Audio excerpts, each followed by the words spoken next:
Hi there, this is Michael Mirdad, and it's time for our Spiritual Insights, the Friday Night Spiritual Insights with Michael Mirdad program. This Friday, we're talking about betrayal. Every human being has experienced betrayal, whether they're spiritual saints or whether they're humans, whether they're, our family members that seem to have brought that to us, partners. You may not have had maybe betrayal in a real extreme form, or you may not have had it as often as some other people, but everybody has had some form of betrayal. Now, the reason I know that is because most people don't even know the definition of betrayal, so they might think they've escaped it. Basically, we have, in a sense, two causes of betrayal. One would be where someone simply betrays us, meaning they act selfishly. There's a common saying these days, they throw us under the bus. That when their needs, it comes between our needs and theirs, then they're going to take care of themselves. Remember that concept of survival of the fittest. They say it's one of the most ingrained cellular things for human beings. It's a primal, which would also make it synonymous to some degree with an ego-based theme in our being. So we have, survival of the fittest, meaning it's really kind of hard to just, stop breathing and take your own life or dunk your own head in water because there's a primal instinct 99.9% of the time, and it's because we have this cellular physiological biological thing that says I want to survive. So at the end of the day we want to survive, meaning that when it comes to you and someone else, you're going to try to breathe, you're going to try to live, survive for another moment. So people can be selfish because they think, hey, if it's between you and me, it's going to be you that goes, That kind of unfortunate, sad, selfish instinct means that we're going to be thrown under the bus. So first of all, there's people that just might betray us. And that I'm just using common terminology for this, so bear with me. But then what we're forgetting, the second primary cause of betrayal, is not just the people doing to us. It's our own agendas where we want someone to think the way we want them to think, like us the way we want them to like us, feel the way we want them to feel. We have unknown, not always unknown, but they're often unknown, agendas, preferences even. I would like someone to feel a certain way, even your family and family members. I would like my parents to really like me. And they don't do all that you want them to do. You know what that's going to feel like? Betrayal. So we're assigning, as soon as you have an agenda, a preference, a liking, that you want somebody to do something, feel something, think something, that you want them to think, feel, say, whatever it's going to be, then that's setting them up. Because when they don't, you feel hurt. And when you feel hurt, you feel betrayed. When it involves an agenda that wasn't met. So, betrayal isn't... Now, of course, remember, guys, I understand that there are some very overt types that you go, well, this one doesn't sound like the one Michael just described because mine is more obvious, overt. It wasn't my agenda. Yeah, I'm totally aware of that. I already said that. There's people that simply do acts that seem like they're just blatantly betrayal, and oh my God, the variations of that I've heard of that. There's the common, cheating. There's the telling someone you're going to marry them when you have no intention to, and then you dump them, break their heart. There's betrayals of a family. You have a partner or children or whatever, and you just drop them for something else. That's a form of betrayal. And let's not forget, the directions of betrayal can be people to us, us to people, or what? You guys already know, we betray ourselves.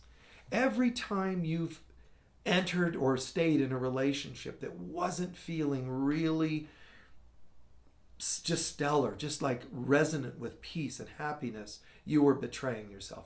Any person you ever slept with didn't really come from an organic, wow, I really dig this person and being around them feels so wonderful. Let's take this to the next step and then the next step and grow the relationship. if you did that without, really feeling great feelings, you betrayed yourself. Anytime, you sold yourself out, anytime you bargained your integrity, you know, even, there's obviously, the obvious that we also betray others. So people betray us, we betray others, and we all have and can betray ourselves, in so many different forms. So, it's a very heavy topic because some of you feel so betrayed, and rightfully so. I mean, I'm not going to negate what happened, nor that it was hurtful or that you felt hurt. So let's just first take a deep breath and just soak it in. So and so said they were gonna, my dad said he was gonna co-sign for a car, and he pulled out, and left me hanging where I wasn't able to get a car that I wanted to get. It was a dream of mine, and I wasn't able to get it. Somebody betrayed me, and I've known people that whose partners had them committed because they got away with it legally, but it really should have been the other way around. But people just ended up committed, grown, in this case, women that I've known, or men, but grown women that have been committed because the partner wanted to make them look crazy so that the said partner could end up, signing all the papers on the house and getting everything for themselves. I mean, there's just like almost no limit what people would do for themselves because they're weak and selfish. Remember, when people act hurtfully, there's a couple of things behind it. They look like the more powerful one. I got her committed, man. I pulled one over on her. They look really like they're bigger, stronger. They got the more powerful attorney. They have the more money, whatever it is. And the truth of the matter is, no matter what they look like, they're older, they're bigger, they're stronger, no matter what, the more hurtful people are, the more weak and selfish. There's 3 things I often describe to people when I do sessions with them. The people that have harmed you are weak, selfish, and took it out on you.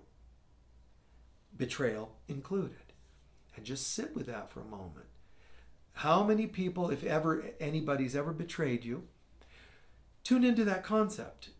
Yeah, I could see it. Weak, selfish, and they took it out on me. At the end of the day,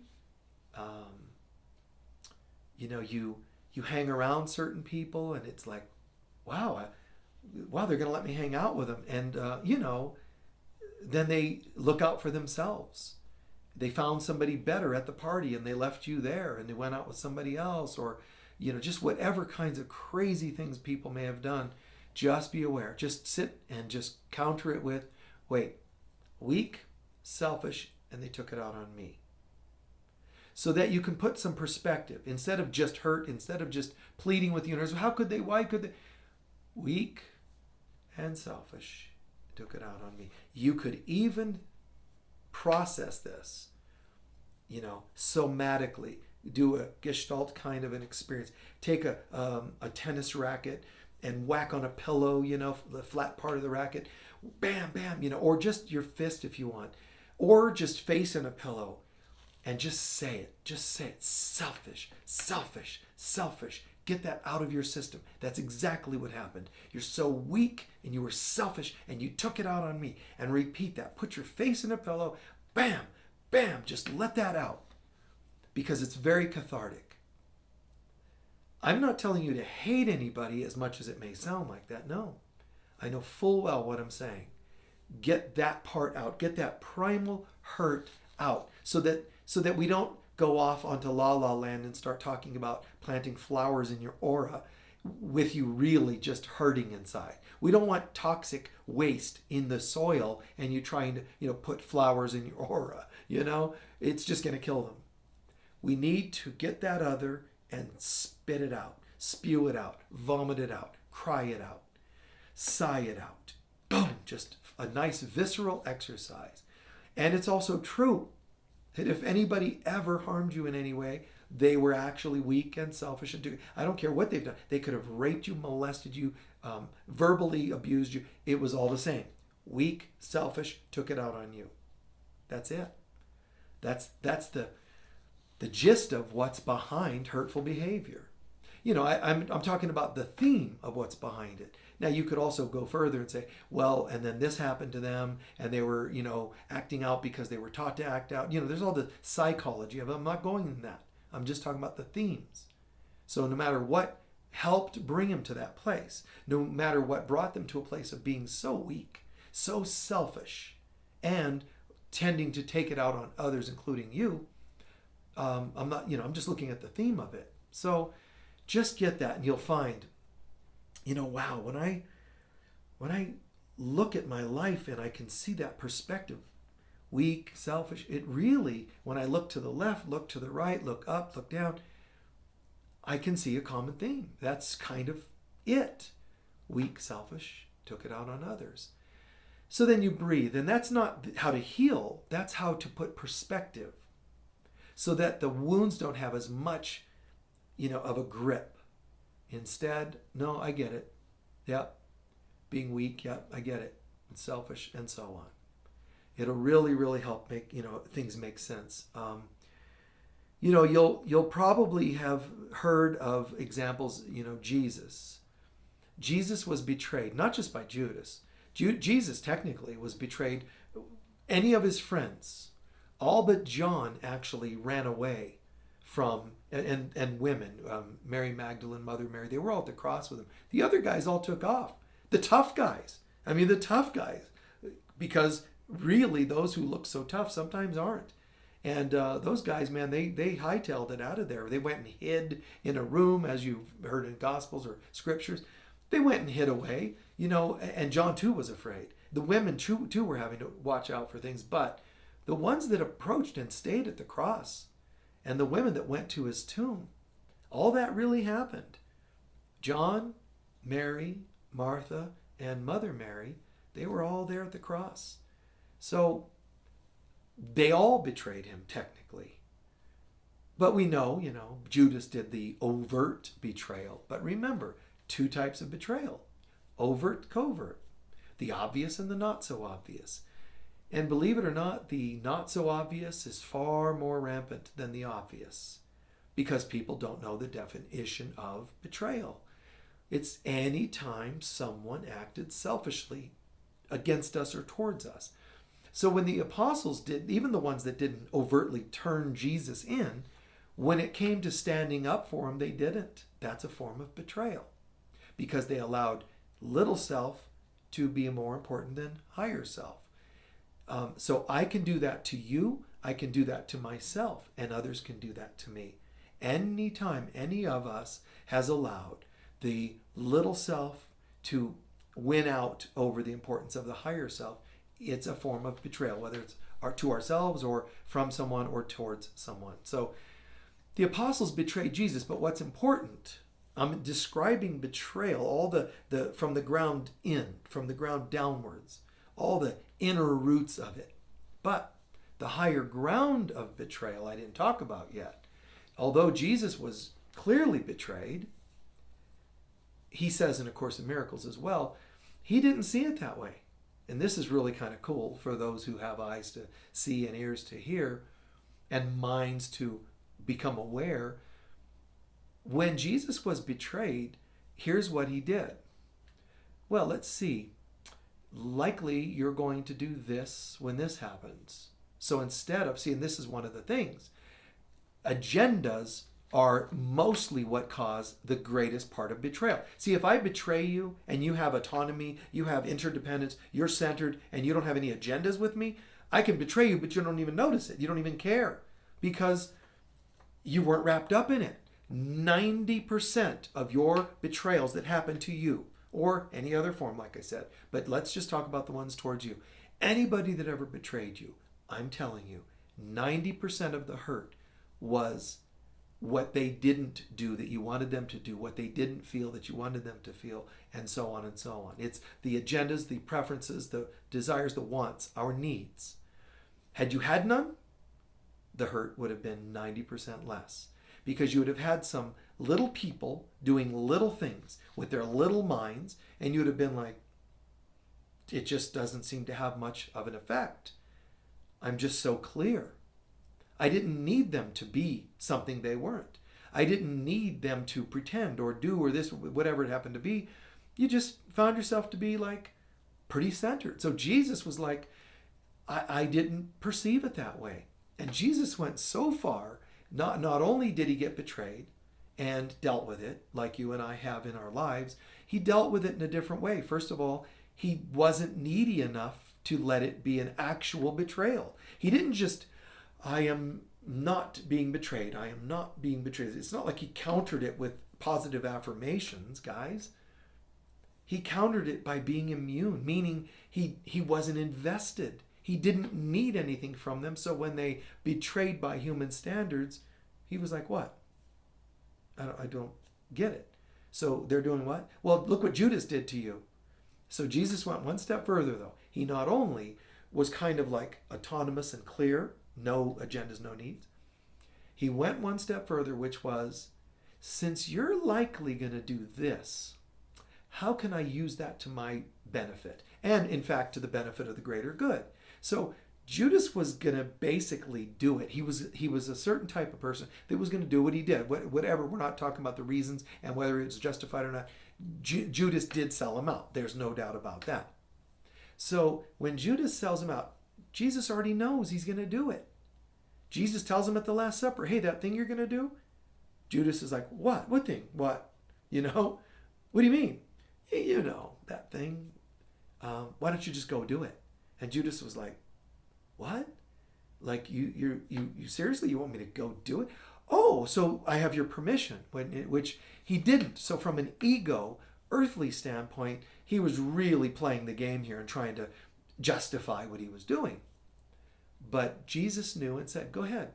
Because Jesus was thinking, let's see, so I need basically something to help me get to the place where people are going to murder me, and that way I can resurrect. So, and since Judas is going to do this, it's not like Jesus put him in a trance and made him a naughty guy. This was his tendency. And so Jesus was just like, I have an idea. Since you're going to probably be that kind of person, I think I'll use that because I'm going to go anyway. I'm going to be crucified. You'd be just the right person. So in a sense, Jesus not used in the sense that harmfully used. He used him because he knew that's what he was going to do. So he just took advantage and rode the wave, if that makes sense. It's hard to explain it in more detail, and it's profound. So if you think about it, it's like when people have asked me, okay, so I've shared it before, so real quick. As a kid, I would think, why? Why is my family, why do they betray me? Why? Because I'm a kid wondering, because a kid wants to know, did I do something? Like, I'm just a kid and they don't like me. I'm like 10. I haven't done anything to be disliked, but so it doesn't make sense to the child mind. But when I grew older, and I suggest you do this too, it really takes a lot of courage, though. I ask you to watch out for this, but I sat and said, instead of why and bummer, as though it had power, I thought, well, what really is the opposite? Well, they would have embraced me more and so on. And then what if that would have happened? What if I would have gotten everything I would have wanted, even as a soul, as a child? If I would have gotten what I wanted, well, then I probably would have been more of that family, and I probably would have, been more of a part and more involved and more stuck in that thing. I mean, these people, the brothers, sisters, siblings, parents, they all live in the same tract of homes. I mean, they're like houses from each other, which is not a bad thing per se, but it can be a very codependent thing for some forms of families. Healthy families, it would be a very beautiful thing, but for most families, it wouldn't be.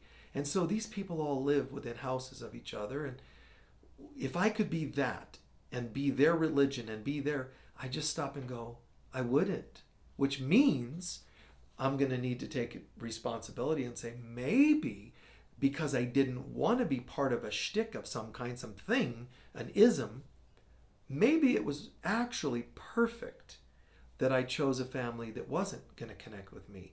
It may have hurt, but would I have changed it? No.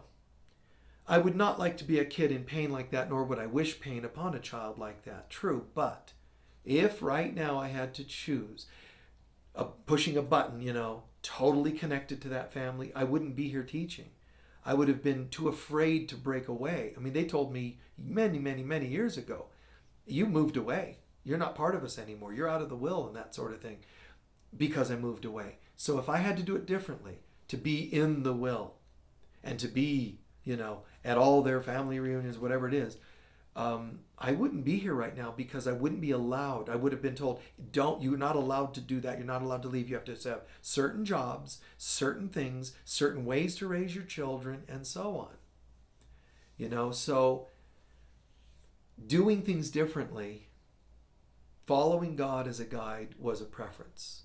You would have to find out. It's not an easy thing always, but you'd have to find out and say to yourself, if there were betrayals, for example, you had a partner betray you and they split and all that, I'm going to tell you, if I were you, I would say, there's a possibility that this relationship either A, wasn't meant to be together, meant to happen, or B, it was supposed to already be over and you were dragging it on, or C or D, and go on and look at these variations of possibilities. Because what I'm saying is, it's possible the betrayal happened as an exit, the hard way, the dramatic way. If we learned the easy way, the hard way doesn't have to happen. So I would just do your best to kind of say, well, is it possible? Well, at work, man, I got betrayed and they fired me and put somebody else in my place. Okay. If it were me, I would really do some soul searching to ask myself, is it possible that I was done with the job? I mean, is it possible that I really didn't want to be there anymore? Or that I was meant to be doing something else? That's what I mean by the responsibility, by the courage it takes to see how you might have been betraying yourself, and since you didn't get it, someone else dramatized it more, dramatically, I guess you could say. So Jesus chose not to see these things as betrayals. He also chose not to see them as betrayals because he's saying, if I see it as a betrayal, then you have to be a bad person. Like, in other words, convicted of betrayal. If I say you betrayed me, then as soon as I say you did it, you're convicted of it. And I don't want anybody convicted. I want them all free. And if I can demonstrate love, forgiveness, and give them freedom, they might actually grab hold of the tail of that comment and write it into changing their lives and not acting so betraying like, that in the past. It's not that he's being stupid or naive. He knows that people are acting up, but he's just saying we can make a difference by not seeing it the way most people would see it, meaning victim and drama and I'll never have a life now because of what you've done. Instead, you got to snap back. You got to come out of the tomb and rise into a new life again. So, betrayal is just a very interesting thing. Remember, I'm starting this talk with be sad, and cry and scream and let us hold you, and I'm sorry that stuff happened. Let's say that to each other and to ourselves.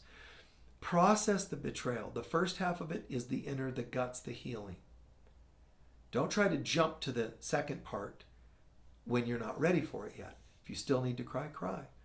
See a counselor, 12-step it, whatever you need to do to process properly for you, do it. Please do it. And then part 2 of it is I moved organically towards a spiritual part of the process. I worked through it, the internal personal, and then I naturally got to a point of like a bridge over the hump to now a spiritual perspective. And that too is a process. It's not like I just suddenly saw angels and I'm all done with the betrayal. It's just that I start to have these new epiphanies. First tears and yucky stuff, and then all of a sudden, oh my God, I get it. Someone left me, but I was done with them anyway. We shouldn't have been together. And you start having these, tears here and almost like laughter over here. It's the strangest thing, but in a beautiful way. So remember that there's the overt and the covert. And the covert, the unseen usually, parts of betrayal, they're far more common. So we could just talk about, and there's, many out there, I think probably talks and live things and whatever, workshops and presentations where people just talk about, someone betrayed you and they're jerks and you're a wonderful soul, and they try to empower that in you and make you a victim, and then they're going to try to kind of inflate you into a better person. There's a bit of that going on out there. Then there's people that just, teach, educate. Betrayal, well, it comes from a person who's got inner child wounds and they haven't yet gotten it together, and once they see through that, then they'll be able to, and it kind of is an intellectual view of why people betray. What I'm dealing with is this. I'm telling you the human stuff and the spiritual stuff. The human perspective, that it hurts, that people do it and why they do it. Weak, selfish, take it out on you. And then how to view it and realize, if I hadn't been so invested, 90% of it wouldn't have been there, believe it or not. And that there's overt and covert kinds of forms of betrayal. But honestly, had I not had a void inside and a neediness and put you in that position, I know that they screwed you around. I know that. I'm sorry about that. I get that. But I'm saying the more we grow, the more we're not invested with them. We don't need them to be whatever it is we thought we needed them to be. So many years of counseling and people and seeing how at first they come and they're so sad and so forth, but really empowerment doesn't come from encouraging people to be ticked off and hurt and then angry and that's it. That's not empowerment. Empowerment doesn't come from you through anger, like finding yourself. The real empowerment comes from wisdom, to awakening, just awakening. Your mind opens and you go, I got it. I'm intelligent, spiritually intelligent enough to now understand what this is about. This is a game. People play it. I get what they're about, what they're doing, and I'm going to develop an immunity to it through my spiritual growth. And wow, what a difference that makes in our lives. Next time around, you realize I'm here to share a healthy relationship with a healthy person. And I'm going to let you know I have no interest in somebody that messes around physically, emotionally on me or whatever, messes around with me. You're either in the relationship and, I'm not saying you have, there are variations. We might be committed, monogamous. We might be dating. We might be life mates. There's all these variations. But whatever we are, be true to that particular thing. And, being able to say to somebody, okay, look, I'll tell you what, I'm ready for monogamy now. What do you think? And they say, yeah, absolutely. Then you can say to them, and I want to make it clear, don't say yes if you're not interested in monogamy. If I want monogamy, let's have monogamy. But if at any time you deviate, I'm done. I'm not interested. Such a clear head and such clear boundaries. I'm not interested. See, so there's not really a letdown. And even if somebody's lying, and you get hurt, you have to stop and say, the amount of hurt I felt is proportionate to how invested I got with you saying, I'm here for you and only you. I would just, even if I felt a little hurt, I'd be done. My clarity keeps me from feeling the here comes the wave of, oh my God, what you've done to me, and oh my God, you wounded me and you betrayed me. That makes the person that is the weak, selfish, acting out person powerful over you. Do you really want to be lesser than a weak, selfish, acting out person? I hope not. So if you want to realize, I don't want that kind of person to have seeming power. So let me just wake up and realize that, I'd rather be alone and honest than with a person and have dishonesty. So learning to be able to say, not interested, it's just not my thing. Every kind of person that, wasn't very kind might have been betraying. I need to look at my agendas with it, but every form, remember my definition, guys, of trauma is not based on typical psychology trauma. It's not typical biological trauma. Trauma is very simple. The true definition of trauma is anything that lacks love's presence. And people that want to be intellectuals about this, they don't get that. And they wouldn't, because it's talking about love, and love is God, so that might be a little much for them. But if trauma is anything that lacks love's presence, then betrayal, in a sense, is going to be a form of trauma. But it's going to be a trauma wherein it felt like I had love's presence, but it was maybe over with, or maybe all along it was a facade, whatever it was.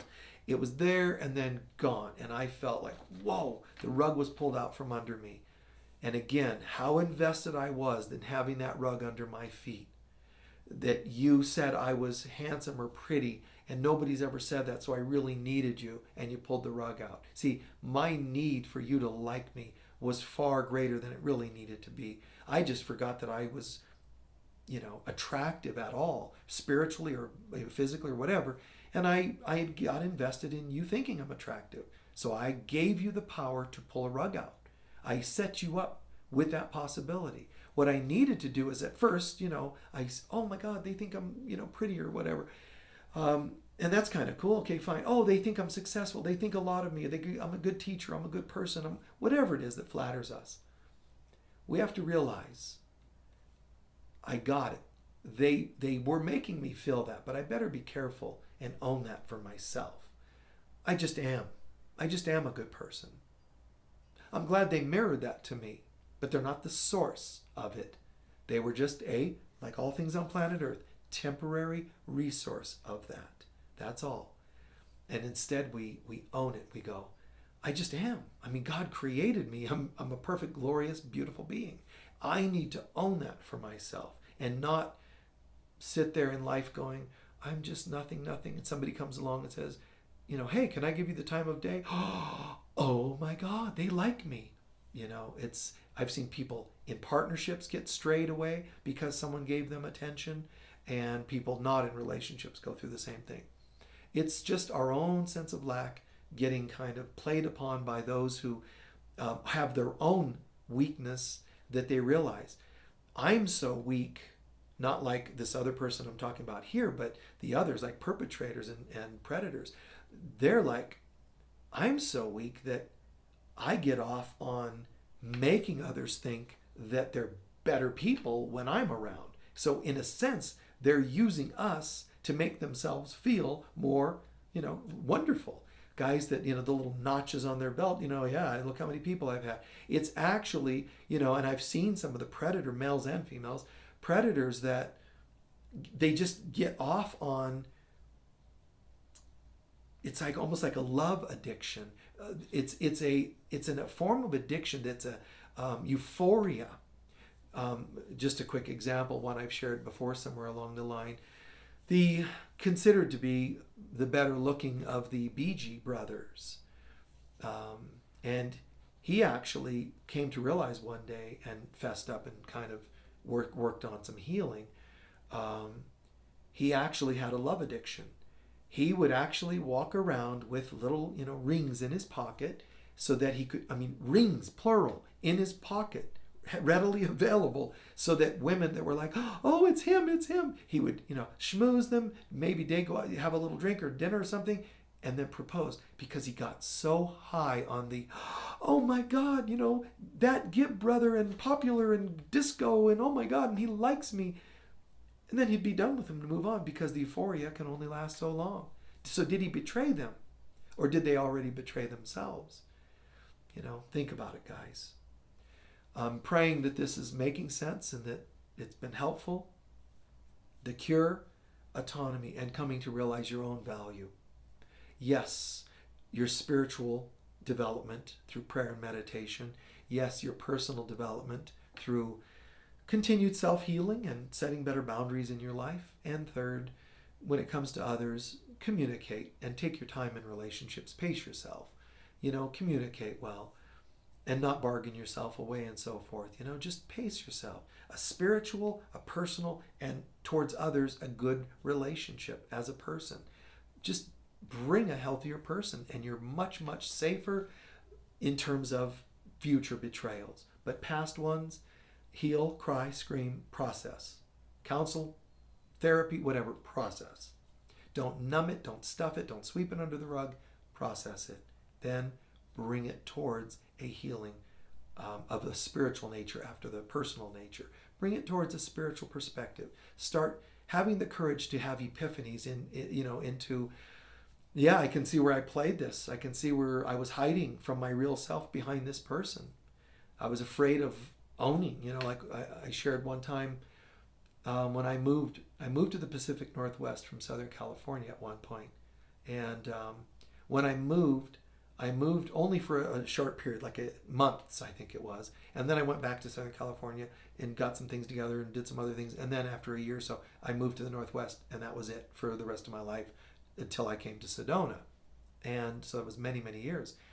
However, why did I go once and then back home and then out again? Because the first time I went was a friend of mine was moving, and I didn't have the courage to just move on my own with a fairly new wife and child. So I was I was a kid really. I don't know what age, 20 or something, but I was still a kid and afraid, frankly. What do I do? What do you do when you move? And all that. It was just very intimidating. But when a friend said, "Hey, I'm moving," oh, well, there we go. So in a sense, I used them as a vehicle to go. And that's why some things didn't go well when I moved. A lot of things fell apart. Went back home. Why? Because that's symbolic of going back to where you started, recalibrate, then do it again. And when I did it again, far, far different. I went to the same area again that I had moved just because it was familiar. And I only did that for a couple of years at the most, and then moved where it was really me. So understand, we make decisions out of frailty, fear, intimidation, whatever. Just own it. Just own it and go, wow, I could see why that relationship didn't work.